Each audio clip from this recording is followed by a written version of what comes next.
Back in the early 1920s in Middlesboro, Kentucky, lived an older man who made his living by painting houses for folks.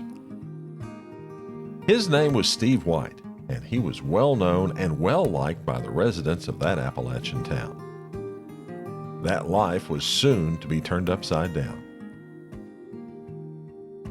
Over time, he became less and less able to continue making a living as a house painter and was admitted to the Bell County Poor Farm.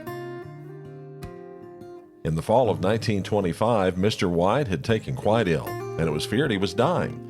He was sent to the hospital twice, and during this time converted to Presbyterianism and joined the local church.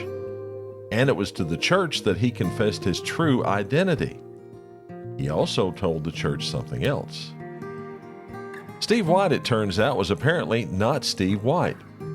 According to White, he was really Gustave Solome. White, or Solome, had spent the previous 20 years working as a house painter around town. And while he painted for folks, he often told of taking trips to far-off places, but never revealed his true identity. He said that he had a sister in London and a brother in Canada, and that he was heir to a very large estate in France. The church appeared to not give this a great deal of attention, because as he grew worse, he was returned to the county poorhouse, where he was cared for the following 4 months. During that time, though, some folks in Middlesboro decided to see if he might have been telling the truth and sought his family out.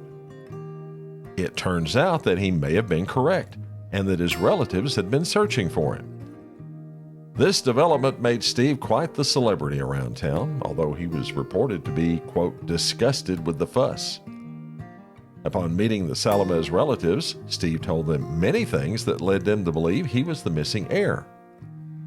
So all's well that ends well, right? Well, apparently not. After it was discovered that the real Gustave Solome had died and that his will had been probated, it was apparent that Steve White could not have been the missing heir.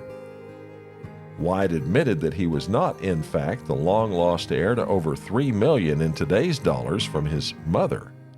This development set Steve into an emotional tailspin. He attempted suicide, after which he was ordered to be admitted as a patient at the Eastern State Hospital in Lexington. He was released from the state hospital in 1925 and passed away at the Bell County Poor Farm on October 30th, 1926.